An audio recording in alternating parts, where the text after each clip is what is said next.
تم تطوير برنامج كويت فايندر. الابلكيشن هذا موجود على الايفون على الاندرويد، يمكن المستخدم من الوصول الى المباني والعناوين والجهات والخدمات، اما باستخدام الرقم الآلي للعنوان او باستخدام جزء او كل يرسم لك عنوان. اسهل طريق للمكان اللي تبيه، تقدر بعد تشارك كل هالمعلومات بكل ما سهوله. عيد مع كويت فايندر ما راح تضيع وقتك وراح توصل، ما راح تضيع بعد اليوم. جهازك ابل ولا اندرويد، روح الاب ستور او بلاي ستور وثبت برنامج كويت فايندر، برنامج البحث الشامل لكل مواقع الكويت، مدارس، مطاعم، مراكز تسوق وغيره واكثر بعد. كويت فايندر يحفظ قائمة عناوينك المفضلة. كويت فايندر يقدر يحدد العنوان اللي تبيه بكل دقة، تقدر تبحث باسم المنطقة ورقم القطعة والشارع ورقم العقار، واذا عندك الرقم الآلي للعنوان راح يكون بحثك اسرع. حدد الموقع واحصل على كل بيانات الموقع الأخرى. كويت فايندر يرسم لك أسهل طريق للمكان اللي تبيه، تقدر بعد تشارك كل هالمعلومات بكل سهولة. مع كويت فايندر ما راح تضيع وقتك وراح توصل لهدفك. كويت فايندر برنامج البحث الشامل لكل مواقع الكويت من الهيئة العامة للمعلومات المدنية. طبعا احنا البرنامج هذا اطلقناه في 2013، كان له يعني نجاح كبير، والآن يصل مستخدمينه إلى أكثر من 400 ألف مستخدم. تم إطلاق مؤخراً بناء على يعني ملاحظات ورغبات مستخدمينه بتحسين البرنامج. أصبح الآن عربي إنجليزي، في خدمات كثيرة اللي هي الساتلايت، الوفيات، البحث التفصيلي، فئات الخدمات. الآن أنت ممكن تبحث عن عنوان أو شركة أو تبحث عن خدمة، أي خدمة كانت راح يعطيك الشركات اللي تقدم هذه الخدمات ومواقعها وعناوينها. طبعا البرنامج هذا أعطانا بيانات ضخمة عن الحركة في شوارع الكويت. بناء عليها احنا قدرنا نطور باستخدام البيج داتا اشياء اخرى راح تشوفونها بعد شوي.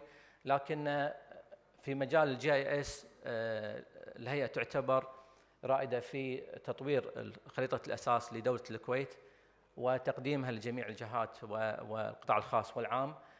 تم ربطها مع قاعدة البيانات، وبالتالي أصبح كل بيان يخص فرد أو شركة أو مبنى أصبح له مرجع مكاني جيو ريفرنسد، وبالتالي احنا ممكن نوصل من رقم ملف شؤون لشركة إلى مباشرة إلى إحداثياتها وموقعها.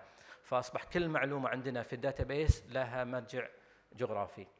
الجي اي اس انكويري سيرفيسز عندنا اكثر من 20 مؤسسه بين خاص وعام تستخدم الربط المباشر مع انظمه المعلومات الجغرافيه عندنا لتقديم خدماتها، بعضها شركات وجبات سريعه، بعضها شركات خدمات بريد، بعضها شركات بضائع وتسويق اقصد، غير الشركات او عفوا المؤسسات الحكوميه مثل ما ذكرنا التامينات الاجتماعيه، الهيئه العامه للصناعه وغيرها.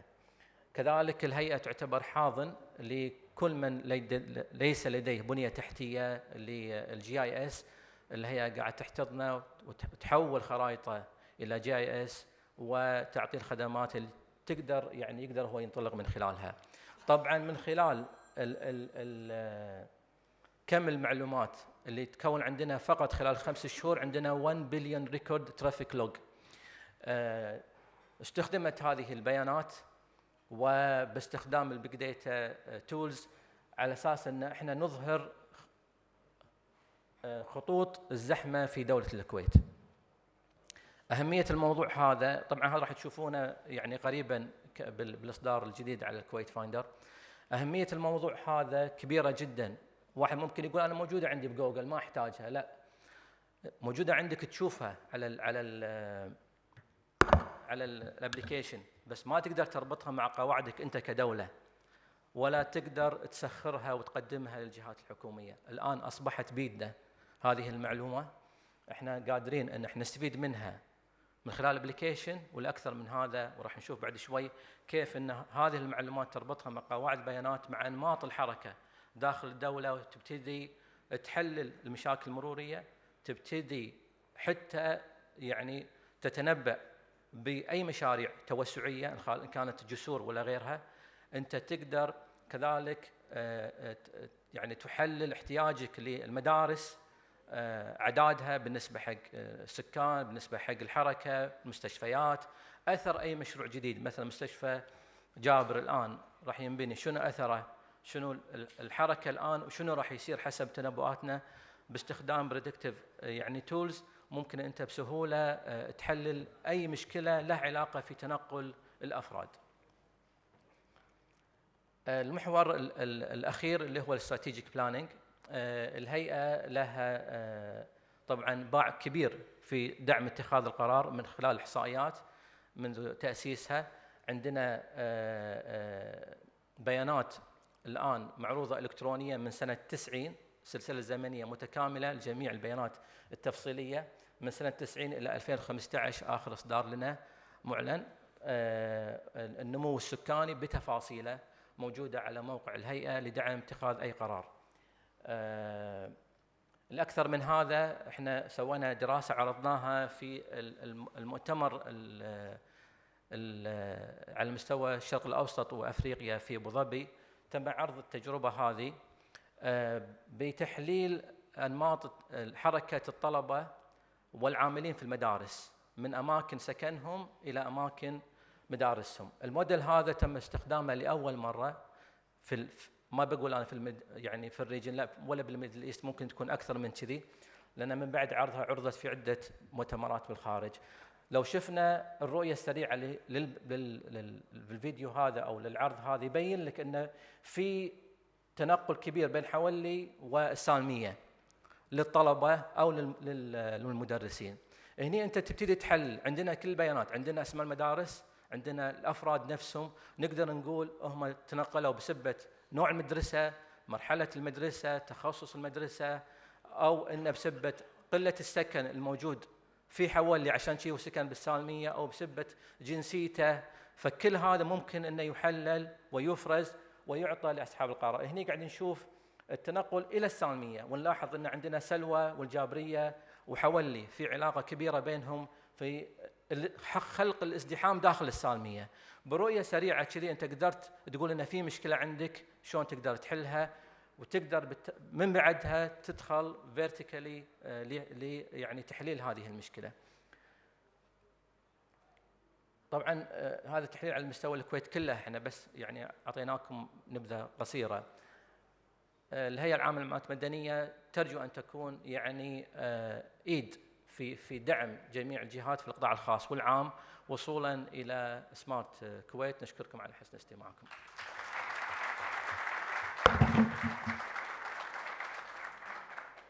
نشكر السيد مساعد العسعوسي مدير عام الهيئة العامة للمعلومات المدنية على هذه الكلمة.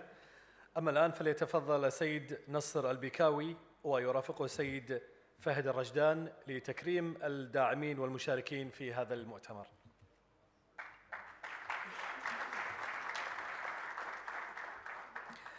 سنبدأ في البداية بتكريم السيد فريدريك راينفيلد رئيس وزراء السويد الأسبق على وجوده اليوم معنا.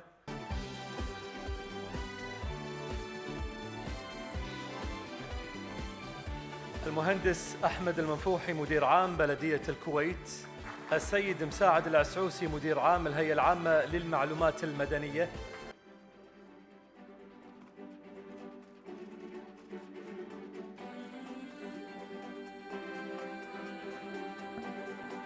السيد أحمد المنفوحي.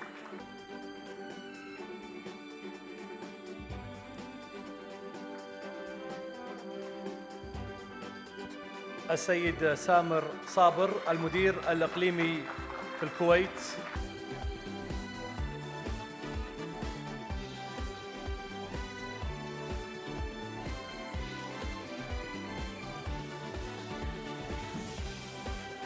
من شركة مايكروسوفت السيد علاء الدين كريم مدير القطاع العام للشركة.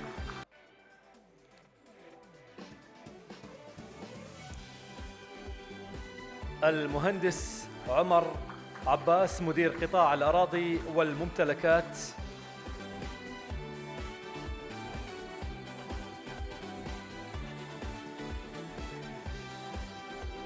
إذن شكرا للسيد نصر البيكاوي والسيد فهد الرجدان على التكريم. سنبدأ بعد قليل الجلسات الرئيسية بعد دقائق إن شاء الله. بسم الله الرحمن الرحيم. حضورنا الكريم، نجدد بكم التحية والترحيب ونستكمل معكم فعاليات هذا المؤتمر اليوم، وسنبدأ بشخصية صاحب تجربة في بناء المدن الذكية، شخصية مميزة ومؤثرة في نفس الوقت. شارك في الحياة السياسية في السويد وعلى الساحة الدولية لمدة 25 عام. أعاد تشكيل حزب المحافظين المعتدل في السويد. شغل منصب رئيس وزراء السويد ل8 سنوات. ترأس حكومتين ائتلافيتين. قام بالعديد في الإصلاحات الاقتصادية السويدية وسوق العمل بالبلاد، وساهم في جعل السويد واحدة من أكثر الأسواق التنافسية في أوروبا. ساهم في إيجاد أكثر من 300,000 فرصة عمل، وذلك بالرغم من الأزمة الاقتصادية العالمية. خلال فترة توليه حقق الاقتصاد السويدي طفرة من حيث معدلات نمو، والتمويل العام فاقت الدول الأوروبية الأخرى، وكانت السويد خلال الفترة هي الدولة الوحيدة بالاتحاد الأوروبي التي استطاعت خفض معدلات الدين العام بها. نال عضوية المجلس الأوروبي لمدة 8 سنوات، وترأس المجلس لمدة 6 أشهر. رئيس وزراء مملكة السويد الأسبق السيد فريدريك رينفيلد. Welcome. Chairman of ITS, distinguished guests, it's an honor to be here. Thank you for inviting me. I think from what I've heard so far, I think we could have done it the other way around, that you will come to Sweden and explain a lot about your smart Kuwait city, because I think the presentation has been very good. I'll be given now first 45 minutes to describe to you the situation in Sweden and in Europe surrounding smart cities, and then if you're interested, I would answer two questions. I think I will tell you a little bit about story about Sweden, but also the link to Europe, a lot of the changes that we are seeing now with globalization and how this fits into the concept of smart cities. So let's start with Sweden. It's far distant from Kuwait, and I can say last night when we went out in Kuwait City, you must know that your winter is my summer, so I thought this was fantastic. Your summer is more in Sweden regarded as a sauna. And our winter, I should not describe that to you, then you would be terrified. It's very cold. Sweden is a scarcely populated country up in the north, in the Nordics, Scandinavian countries. It has 9.5 million inhabitants. We call it a constitutional monarchy. We have had a reign of a royal family for now somewhere around 200 years. The current king of Sweden is actually now, since more than 4 decades, king of Sweden, which I think is quite interesting, because when I became prime minister, he had already been king for more than 30 years and seen many prime ministers. And that's our monarchy, which is actually quite popular in Sweden. The political powers were taken away from the royal family somewhere around 100 years ago. So we have now a democracy with a multi-party system, which is quite well functioning. Sweden, as you may know, has been a very open country when it comes to migration. We would therefore find a lot of people that originate from other countries inside Sweden. I could tell you that of our population, 1% is of origin from Iraq, another percent is of origin from Iran, 1% is from origin from Syria, around 1% is from Turkey, and soon we have no percentage left. So you understand that this is a very interesting mix of people, and this is also a fact that we have more than 500,000 Muslims in Sweden, so we also combine the world religions in the same country. I think also it's interesting in a Europe where most of the countries are actually shrinking in population, that Sweden is an exemption, one of the most rapidly growing countries when it comes to population, and this has actually no link to delivering babies, it's actually only linked to migration. And I will come back to this because that is really one of the big issues in Europe of today, as you might know. When it comes to Sweden, 100 years ago, we were very poor. We were dependent on agriculture. We have some natural resources that supposedly make us rich. In Sweden, this is forestry and iron ore in our mines up in the north. We have been heavily dependent on our national resources, but we also learned to change our economy and diversify our economy into other sectors, and that's the long story of Sweden's success. I think the most important part of this was that we learned to open up our economy to the world outside, to trade with other parts of the world. You should know that of the Swedish GDP, half of the economy is exports, half. So we are highly dependent on exports. Very often in Sweden, this is described as exports going throughout the world, which is absolutely true, but it's also true to say that we are very dependent on our near neighbors. Our main trading countries are Germany and Norway, which is actually our closest neighbors.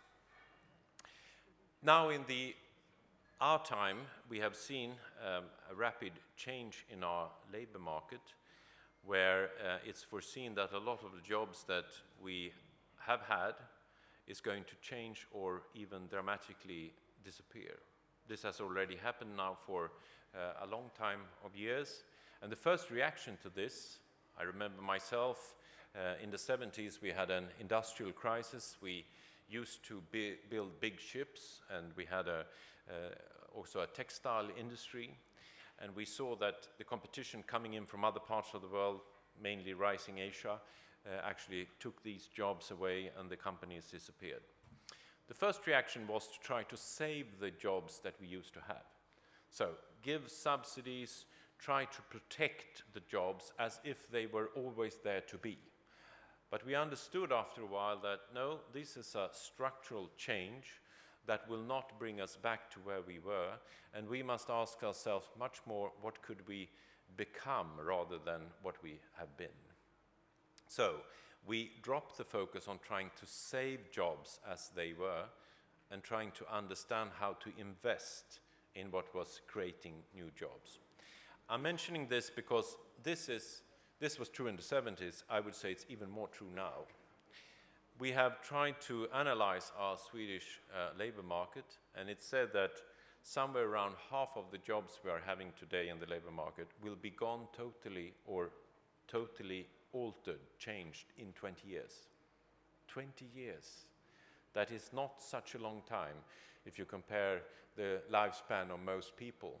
And if this is true, that doesn't mean that all the jobs will be gone and not that we will see any new jobs created, but it creates a lot of tension and questions about how to get people from one job to another and how to create the atmosphere for all of these new jobs. We found that the way to do that is to keep our economy open, to keep it competitive, and competitive in the sense competitive towards other countries, because that's the reality we are living with in Sweden. And we also understood that very important will be the communication and the technology industry. We have long history of this in Sweden. A lot of industrialists actually started already in 150 years, companies that are still present in Sweden, although of course very modified.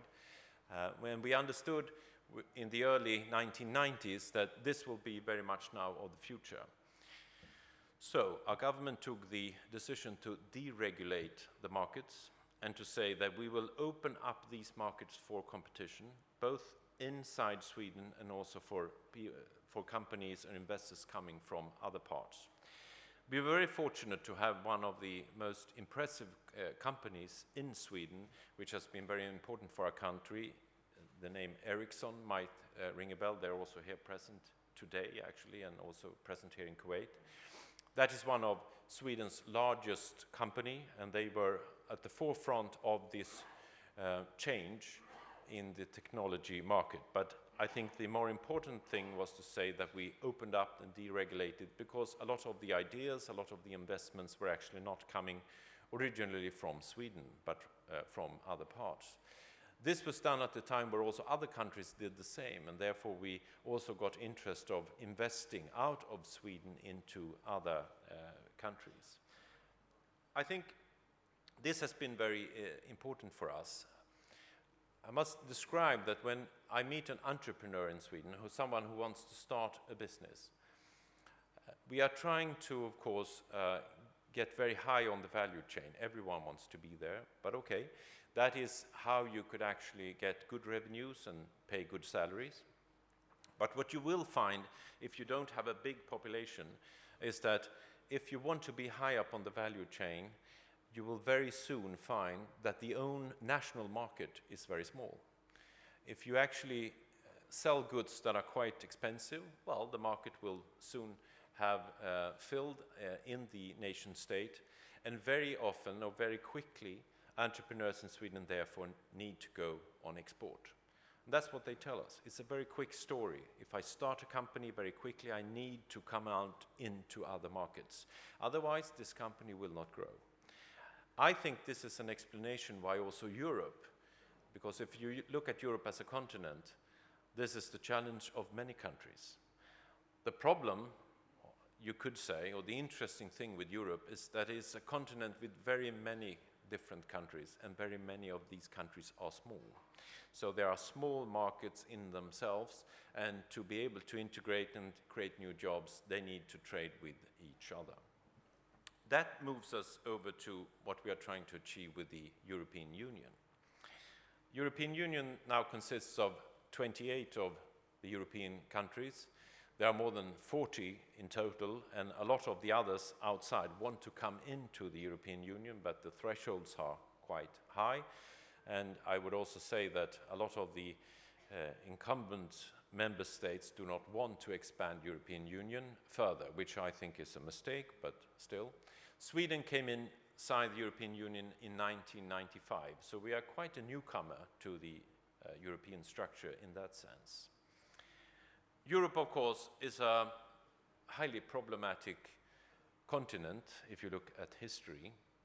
We have done all the mistakes you could have, and I think you know a lot about them. We tried to solve the differences with power blocks in Europe, where we were different countries standing towards each other. We have had nationalism for many hundred years, nationalism in an aggressive way, where we are trying to say that one nation state or one ethnical group is better than the other. And it has always created tensions in Europe that we have a hard time to control. We have had religious divisions in Europe. We have divisions in Christianity, and as you know, this has very often led to warfare and conflicts on our continent. So, after many hundred years of war, and after the Second World War being the worst we have ever seen, the idea was, of course, to say, could we now learn from this and do something else? Could we stop being aggressive towards each other? Could we find other means of cooperation? And out of that came European Union. I think it's very important to say that cooperation, of course, yes, but done in a way where we integrated our markets and where we took down the importance of different borders. And this was a good idea to solve the problem of aggressive nationalism, but it's also now a pathway to the future when we look at the technology spreading. So what we are trying to achieve inside European Union in the best of days is to say that everyone can move freely and that we establish markets with the same kind of regulation. Not exactly the same, but harmonize our markets, because it's very easy to keep competition out by having specific standards in one nation state which do not apply in another. So standardization, trying to harmonize our markets, is part of the European project. Very often this is described as Brussels deciding what everyone should do. But the problem is that if we don't do it like that, we go back to where we were, with the nation states having different standards, and that is a means of protecting from each other, and then the model will not work.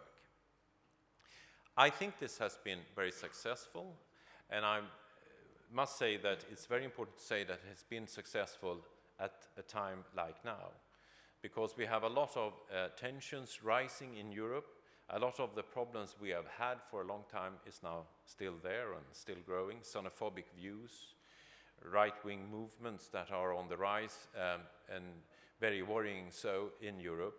And as you also know, the incoming referendum in United Kingdom on the 23rd of June, where they are going to vote if they are to leave European Union or not. The signal is not only done by United Kingdom. It's a kind of going back to the idea that the nation state, or being just with your own people, is the better way for the future. We have the same kind of tensions in Spain, where the Catalans, which is a part of Spain, is discussing to leave Spain and create their state of their own. And you should also see that if United Kingdom on the June 23rd referendum were to vote out of European Union, it's also foreseen that actually Scotland might leave United Kingdom. And I don't know if Glasgow then after will leave Scotland, but everyone seems to want to get out of everything. And of course that is a kind of reaction towards modern times, which I think is bringing us in the wrong direction. So I worry very much with the referendum in United Kingdom. I worry very much about the wordings used by the ones who want to leave, because they talk very much of sovereignty. And of course, sovereignty in the sense to make all the decisions ourselves. Well, that's where we started. That was the Europe, everyone took their own decisions, not minding each other, and that will definitely be hurting for business, for instance. So I think they are wrong, but I understand that it will be probably a very narrow referendum, and we don't know the results. And this will be very important to follow. We should remember that